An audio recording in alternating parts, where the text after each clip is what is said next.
Welcome to the Depot Sports Chat. I'm Drew Rubenstein here again with Todd Murray in the Pete Maravich Assembly Center in Baton Rouge, Louisiana, where the WVU women's basketball team season just ended in a second-round NCAA tournament defeat to LSU. And Todd, this one looked like the Mountaineers had it. With just minutes ago, WVU's held a 63-56 lead, seemed to be in control. LSU was dealing with some foul trouble, and then things just kind of fell apart from there for a team that pulled out so many close games throughout the season. What went wrong here in the closing minutes? As Mike Carey pointed out afterward, they took some bad shots on their end. They went down to the other end. Let LSU get a bunch of offensive rebounds for second chance points that really hurt. Mike pointed out that this game was probably going to be won in the paint, and it really was. With LSU's dominance inside and getting those rebounds and those stickbacks or going to the foul line. It was a case of that, especially in the second half. And did that surprise you? Just given the personnel and WVU's ability to defend and rebound, do you think it caught the Mountaineers off guard with the way that LSU was able to control the paint? I think it did for sure. I mean, rebounding has been a strength of this team all year. Asia Bussey's been very good. Fields, Crystal Leary coming off the bench has been great rebounding, and that's a facet of the game that has rarely let the team down, but it just didn't happen for WVU tonight.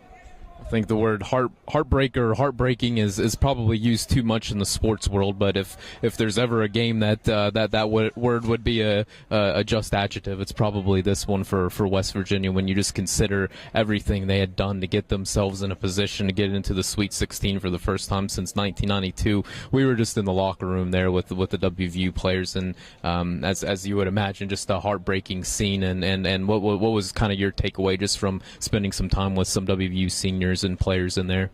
Yeah, it really hurts right now that their careers are over. They really believed they were going to win this game. They've put so much into this game, and really they've been working toward this game, since the end of last season, and to have it come to an end in the fashion that they did, it's going to take a while, for some of that pain to subside.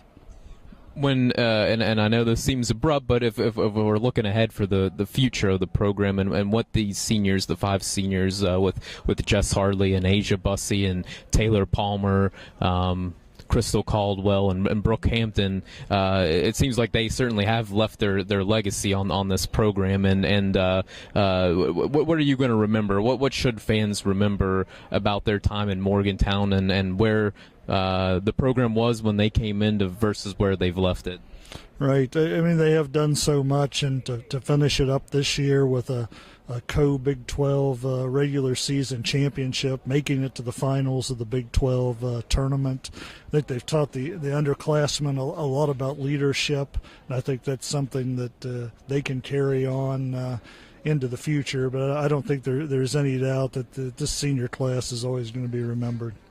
Absolutely, and when you look at WVU's underclassmen and looking at the future of the program, they certainly lose a lot of pieces from this year's team. But there are some key returning pieces when you look at it.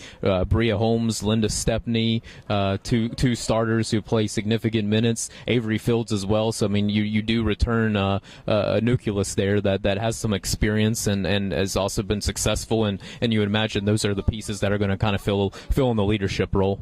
The talent cupboard is certainly not bare, and Mike Carey is bringing in a couple of junior college players and some freshmen that can help. And I know Tiana Muldrow, who redshirted this year, they're very high on her. So I don't think people should write off next year's team at all. And knowing Mike Carey, I'm sure he'll somehow find a way to get at least 20 wins out of this team. Absolutely, and this one's just going to provide even more fuel for them to get back here and see if they can get over that hump. But Todd, appreciate your time like all season long, and please continue to check thedpost.com for the latest on the Mountaineers. Thanks for watching again.